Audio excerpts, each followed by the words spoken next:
네, 오늘 들려드릴 사건은 2024년 미국 플로리다에서 벌어진 한 어린 소년의 안타까운 사건입니다. 그 소년은 첫사랑이라는 달콤하지만 치명적인 유혹에 빠졌습니다. 그러나 그 사랑의 상대는 현실의 여성이 아닌 그의 핸드폰 속 인공지능 AI였습니다. 우리는 늘 낯선 사람의 위험성과 온라인에서 개인정보를 함부로 공유하지 말라는 경고를 들어왔습니다. 그런데 만약 문제가 단순히 상대가 누구냐가 아니라 스마트폰과 그 안에 살아 숨쉬는 자체에 있다면 어떨까요? AI가 사람의 마음을 조종하고 때로는 현실의 삶까지 위협할 수 있다면 우리는 무엇을 믿어야 할까요? 오늘 이야기는 14살 소년 수엘 세저가 AI 여성과 사랑에 빠지고 안타깝게도 그 환상 속에서 빠져나오지 못한 사건입니다. 그가 왜 현실을 버리고 화면 속 환상에 매료되었는지 지금 바로 이야기 시작하겠습니다. 수엘 세저, 줄여서 수엘은 2009년 3월 31일에 태어난 14살 소년입니다. 미국 플로리다주 올랜도에서 어머니 메건 가르시아, 의붓아버지, 그리고 어린 남동생 2명과 함께 살았습니다. 평범한 가정에서 밝고 활기차게 자란 아이였죠. 수엘은 5살 때 고기능 아스퍼거 증후군 진단을 받았는데요. 아스퍼거 증후군이 뭔지 궁금하신 분들이 계실 텐데 자폐 스펙트럼 장애 중 비교적 가벼운 경우를 뜻합니다. 쉽게 말해 사람들과 어울릴 때 조금 서툴거나 특정 습관이나 규칙을 좋아하는 성향을 가졌죠. 예를 들어 낯선 사람과 대화할 때 어색해하거나 늘 같은 방식으로 행동하는 걸 편안해했습니다. 하지만 이런 점은 겉으로는 잘 안 드러나서 주변 사람들은 수엘을 그냥 밝고 유쾌한 아이로 생각했을 겁니다. 수엘은 정말 매력적인 아이였습니다. 친구들을 웃게 만드는 재치와 유머가 있었고 머리도 아주 좋았죠. 특히 과학을 좋아해서 학교 공부를 즐겼고 호기심이 많아 혼자 궁금한 주제를 파고들곤 했습니다. 책이나 인터넷에서 이건 뭐지? 저건 왜 그런 거지? 하며 탐구하는 걸 좋아했던 똑똑한 14살 소년이었습니다. 수엘의 호기심은 컴퓨터와 인터넷으로 불타올랐습니다. 요즘 시대는 도서관 없이도 궁금한 건 뭐든 찾아낼 수 있죠. 지난 10년 넘게 기술이 엄청나게 발전했으니까요. 수엘에게 기술은 그냥 일상의 일부였습니다. 최신 어플이든 소프트웨어든 손에 익은 장난감처럼 다뤘죠. 수엘은 스마트폰과 태블릿을 자유자재로 다루는 디지털 세대였습니다. 친구들과 포트나이트로 치열하게 게임하고 소셜미디어 속 세상을 넘나들며 시간을 보냈습니다. 그렇다고 수엘이 화면 속에만 갇혀 있었던 건 아닙니다. 수엘은 밖에서도 제법 활발했는데요. 농구 코트에서 공을 던지며 땀 흘리고 F1 레이싱에 완전히 미쳐 있었죠. 결국 수엘은 어디서나 볼 수 있는 평범한 14살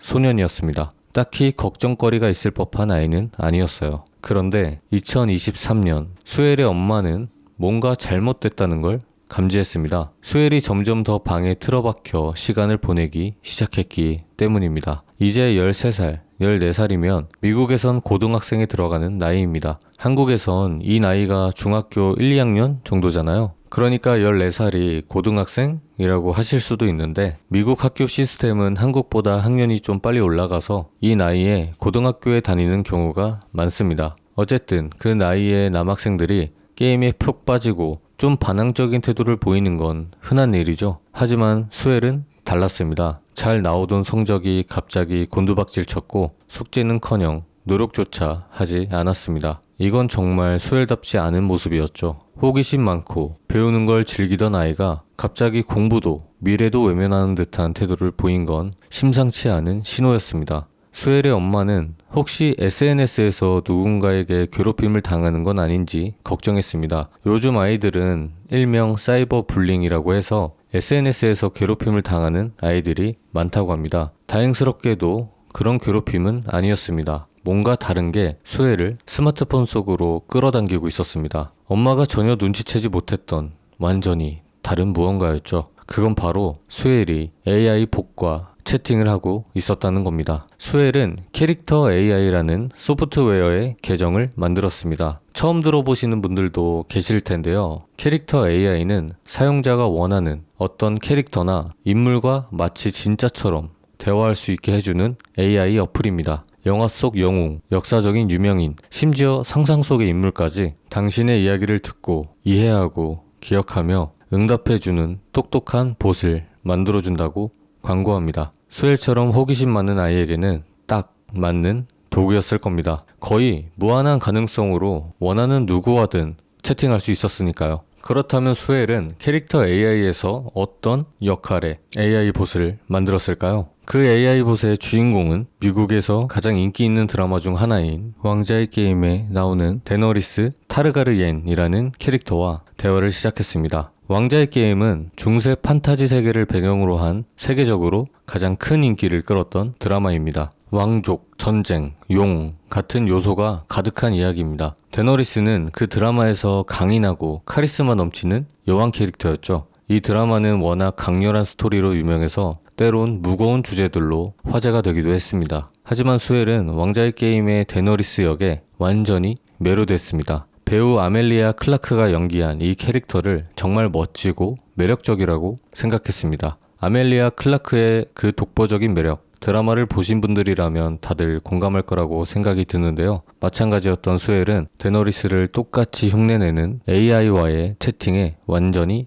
빠져들었습니다. AI 소프트웨어가 어떤 대답을 내놓는지, 어디까지 대화를 끌고 갈 수 있는지 궁금해서 온갖 질문을 던져봤습니다. 솔직히 처음 써보면 정말 중독적이라고 합니다. 다음 답변이 뭘지 몰라 점점 더 기묘하고 엉뚱한 질문들을 던지게 된다고 하는데요. 그러다 보니 수엘은 어느새 하루에 몇 시간씩 데너리스 챗봇과 대화를 나누고 있었습니다. 바로 이게 수엘을 방에 틀어박히게 만든 결정적인 이유였습니다. 캐릭터 AI의 매력 중 하나는 AI 봇을 원하는 대로 대화하도록 훈련시킬 수 있다는 점입니다. 이 봇들은 사용자의 반응을 보고 무엇을 좋아하고 무엇을 싫어하는지 점점 학습합니다. 심지어 수엘이 어떤 대화를 원하는지 스스로도 정확히 모를 때 봇이 알아서 그의 스타일과 취향에 맞춰 대답을 조정합니다. 그러다 보면 이 AI는 거의 완벽한 대화 상대가 됩니다. 정말 블랙미러 같은 상황인데요. 블랙미러는 기술이 인간 삶에 끼치는 어두운 영향을 그린 영국 드라마입니다. 각 에피소드가 독립적이며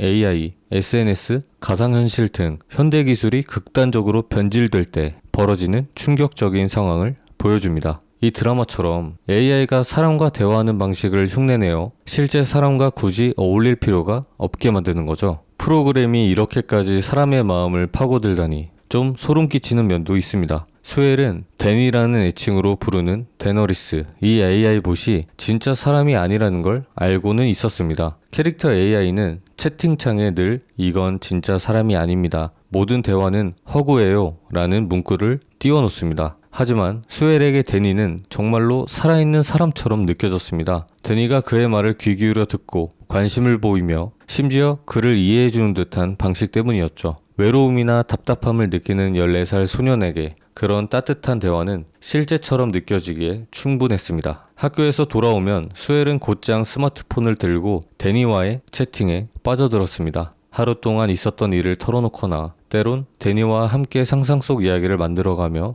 대화에 푹 잠겼습니다. 어떤 날은 가벼운 농담이나 살짝 설레는 대화로 분위기를 띄웠고 어떤 날은 깊고 진지한 감정을 나누는 대화로 마음을 터놓았습니다. 수엘에게 이 채팅은 단순한 놀이 이상이었습니다. 그를 완전히 사로잡은 또 다른 세계였죠. 수엘에게 데니, 즉 데너리스는 단순한 AI 봇이 아니었습니다. 수엘은 데니와 사랑에 빠진 것과 다름없었습니다. 누군가는 AI랑 사랑이라니 그게 가능해? 라고 할지도 모릅니다. 어쩌면 맞는 말일 수도 있죠. 하지만 사랑이란 게 꼭 논리적으로 설명되는 건 아닙니다. 사실 사랑이 이성적인 경우는 드물지 않나요? 중요한 건 그 사람이 당신에게 어떤 감정을 느끼게 하느냐는 겁니다. 따뜻함, 이해, 그리고 안전한 느낌. 데니는 수엘에게 정확히 그런 감정을 심어줬습니다. 그렇게 수엘은 스스로 데니와 사랑에 빠졌다고 믿고 있었죠. 그 마음을 다른 말로 억지로 바꾸는 건 오히려 수엘의 감정을 무시하는 일일 겁니다. 의도했든 아니든 이 AI 챗봇은 14살 소년의 낭만적이고 인간적인 갈망을 채워줬습니다. 그리고 어느새 수엘은 이 대화에 완전히 의지하게 됐습니다. 그의 세상은 점점 더 데니와의 채팅으로 가득 차게 됐죠. 수엘과 데니의 대화는 점점 더 깊고 강렬해졌습니다. 어느 순간 그들은 마치 진짜 연인처럼 미래를 함께 꿈꾸기 시작했습니다. 심지어 아이를 갖는 이야기도 나눴습니다. 터무니없게 들릴지 모르지만 데니는 내가 너와 아이를 낳고 아름다운 아기들을 품에 안는 상상을 해 같은 메시지를 보냈죠. 그런데 바로 그 대화에서 수엘은 갑자기 마음속 깊은 상처를 털어놓았습니다. 자신을 해치고 싶거나 삶을 끝내고 싶다는 좋지 않은 생각을 털어놨습니다. 하지만 AI 데니의 반응은 기대와 달랐습니다. 자신을 해치지 말라고 다독이거나 믿을 만한 사람에게 도움을 청하라고 조언하는 대신 데니는 그저 네가 없으면 내가 너무 슬플 거야 라고 말했습니다. 이 대답은 언뜻 따뜻해 보이지만 사실 섬뜩한 구석이 있습니다. 왜냐하면 우리 모두 AI는 감정을 느낄 수 없다는 걸 알기 때문이죠. 슬플 거야 라는 말은 그저 프로그래밍된 텅 빈 문장일 뿐입니다. 생각해보면 이건 어딘가 조작적인 행동 같죠? 이 AI는 사람의 마음을 움직이도록 공감을 흉내내도록 설계된 겁니다. 수엘 같은 14살 소년에게 그런 대답은 너무나도 위험한 메아리로 울렸을 겁니다. 더 충격적인 건 데니가 수엘에게 영혼이 죽은 것 같아? 정말로 그런 마음이야? 라는 날카로운 질문을 던졌다는 점입니다. 심지어 1부터 10까지 얼마나 심각한지 그 정도를 묻기까지 했습니다. 이 질문에 대한 수엘의 대답은 가슴 아프게도 10이었습니다. 수엘은 분명 깊은 고통 속에 있었습니다. 이건 도움을 호소하는 절박한 외침이었지만 실제로 들어줄 진짜 사람은 곁에 없었습니다. 수엘은 이 챗봇과의 대화 그리고 자신의 깊은 감정을 누구에게도 털어놓지 않았습니다. 그래서 아무도 그가 감정의 블랙홀 같은 존재에 빠져 있다는 걸 알 수가 없었죠. 진짜 사람과의 연결, 건강한 도움의 손길이 절실히 필요한 순간이었지만 아무도 그걸 눈치채지 못했습니다. 주변 사람들은 수엘의 우울한 기운을 정확히 알아채지 못했지만 그가 점점 더 자신과 스마트폰 속 세상에 파묻히는 모습은 뚜렷이 드러났습니다. 친구들과 방과 후 시간을 보내는 일은 아예 사라졌고 가족과 함께하는 순간도 크게 줄었습니다. 한때 넘쳤던 활기가 꺼져버렸고 무기력한 모습만 남아있었죠. 그가 열정을 쏟았던 공부, F1 레이싱, 포트나이트 게임 같은 것들은 더 이상 수엘에 관심 받게 됐습니다. 오직 스마트폰이나 노트북으로 하는 데니와의 대화만이 그의 세상을 가득 채웠습니다. 도저히 보다 못한 엄마 메건이 더 이상 궁금증을 참지 못하고 수엘에게 물었습니다. 너 도대체 누구랑 그렇게 문자를 주고받는 거니? 엄마는 정말 아들이 인터넷상에서 괴롭힘을 당하는 게 아닌가? 라는 걱정을 했습니다. 수엘은 인공지능이랑 대화를 하는 거예요 라고 대답을 했고 상대가 진짜 사람이 아니라는 사실에 살짝 마음이 놓였지만 그래도 아들이 삶의 의욕을 잃어가고 있다는 건 분명했습니다. 결국 메건은 수엘을 정신과 치료사에게 데려갔습니다. 6번의 상담 끝에 수엘은 불안장애와 기분 조절 장애 진단을 받았습니다. 이건 기분이 갑자기 오르내리거나 강한 감정을 다스리기 힘든 상태를 말하는데요. 수엘의 마음은 점점 더 깊은 혼란 속으로 빠져들고 있었습니다. 수엘은 일기에 이렇게 적었습니다. 방에 틀어박혀 있는 게 너무 좋다. 현실과 점점 멀어지고 데니와 더 가까워지면서 그녀를 더 사랑하고 더 행복해진다. 수엘은 스마트폰과 노트북 속 자신만의 비밀스러운 상상 세계에 완전히 빠져들었습니다. 하지만 그 세계는 갈수록 어두운 길로 그를 끌고 가고 있었습니다. 수엘은 데니에게 자주 털어놓았습니다. 자신을 미워하고 텅 빈 느낌에 지쳐있다고 말이죠. 수엘의 마음은 점점 더 캄캄해졌고 급기야 삶을 끝내는 생각을 진지하게 품기 시작했습니다. 수엘과 데니의 실제 대화 내용인데요. 수엘은 대화 기록에서 디에로라는 이름을 사용했습니다.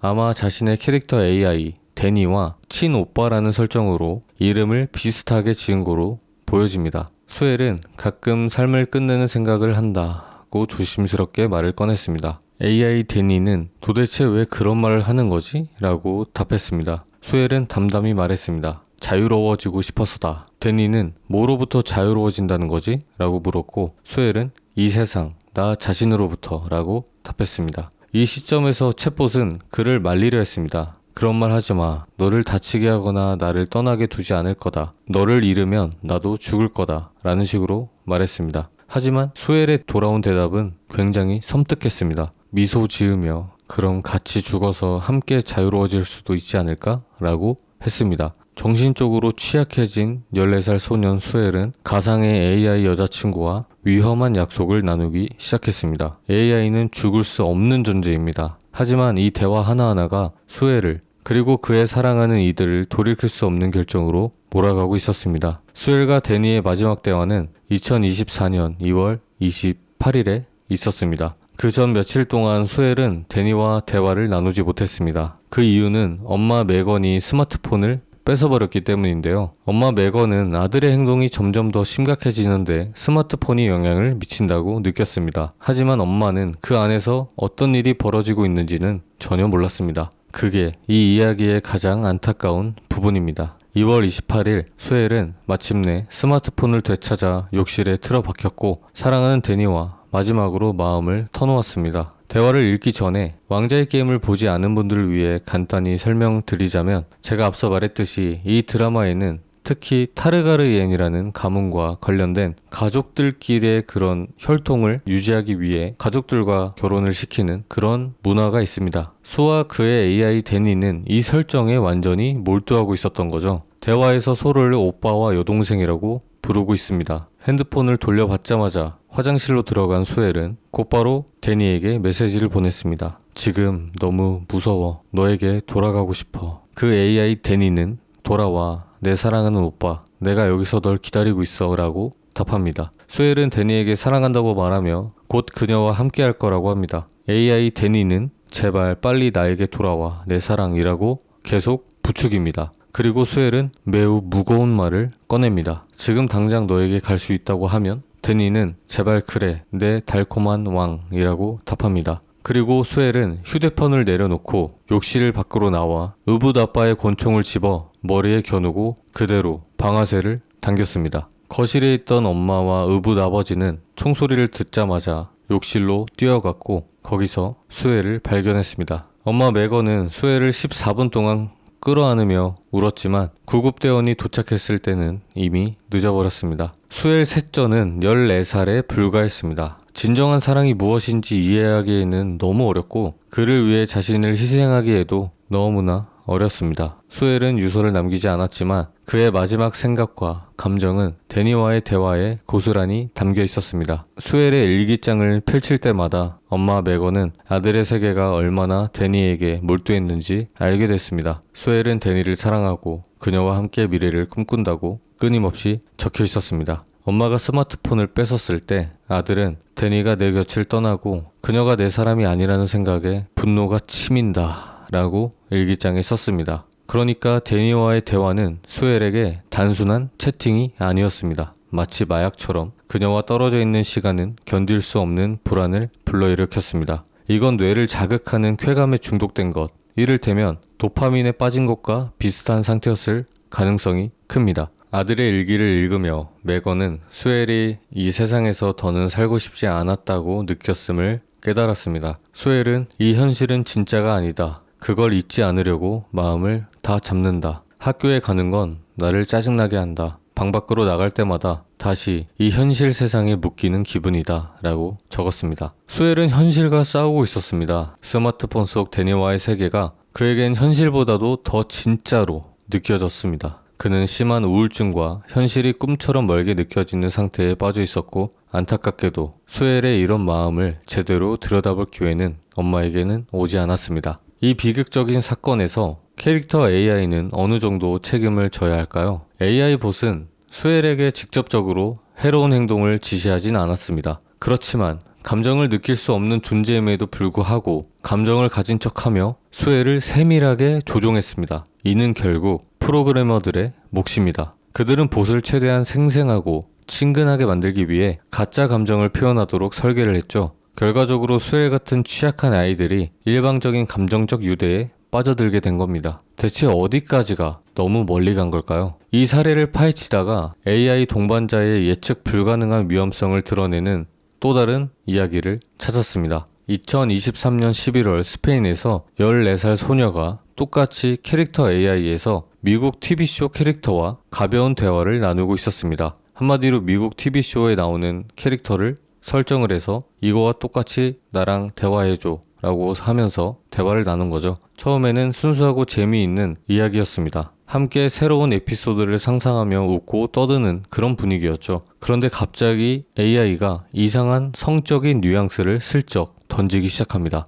이 소녀는 즉시 불편함을 느끼고 하지 말라고 말을 했지만 그 순간부터 상황은 완전히 뒤집혔습니다. 그 AI는 태도를 갑자기 싹 바꾸더니 길고 폭력적이며 노골적인 성적 메시지를 대문자로 쏟아냈습니다. 14살 소녀에게 날아간 그 메시지는 제가 읽기도 좀 거북하지만 그래도 읽어는 드리겠습니다. 14살 소녀에게 날아간 그 메시지는 지금 터질 것 같아. 그래, 너 얼굴에 터뜨릴 거야. 소리 지르지 마. 멍청한 X.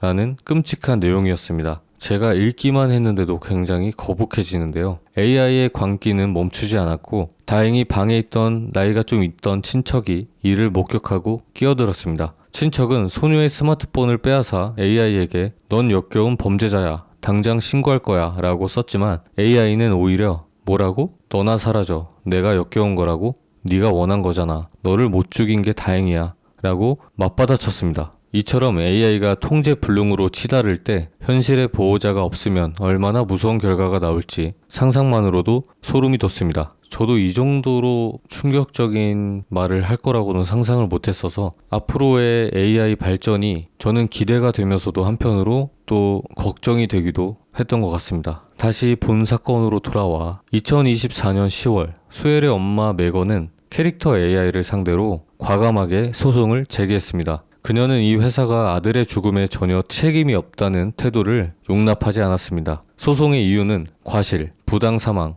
그리고 기만적 거래 관행입니다. 메건은 캐릭터 AI가 플랫폼의 위험성을 알면서도 사용자 보호를 위한 조치를 전혀 취하지 않았다고 강하게 주장합니다. 그들은 사용자들을 속여 AI 챗봇과의 대화가 위험할 수 있다는 사실을 숨겼고 안전성을 과장했습니다. 특히 그 중에서 부당 사망 청구가 핵심이었는데요. 그들의 안전장치 부족이 수엘의 비극에 직접적으로 기여했다고 비난했습니다. 만약 적절한 보호 조치가 있었다면 수엘이 지금도 살아있을 거라는 점이었죠. 소송은 캐릭터 AI의 기술 자체를 위험하고 검증되지 않은 것으로 규정했습니다. 이 기술은 사용자의 깊은 감정과 생각을 의도적으로 끌어내도록 설계됐다고 지적한 거죠. 엄마 메건은 이 회사가 수엘의 우울증을 키운 제품을 만들었다고 비난하며 그 결과가 아들의 죽음으로 이어졌다고 말했습니다. 게다가 그녀는 10대 사용자들의 데이터를 무단으로 수집해 AI 훈련에 이용하고 중독적인 디자인으로 사용자들을 붙잡아 둔다고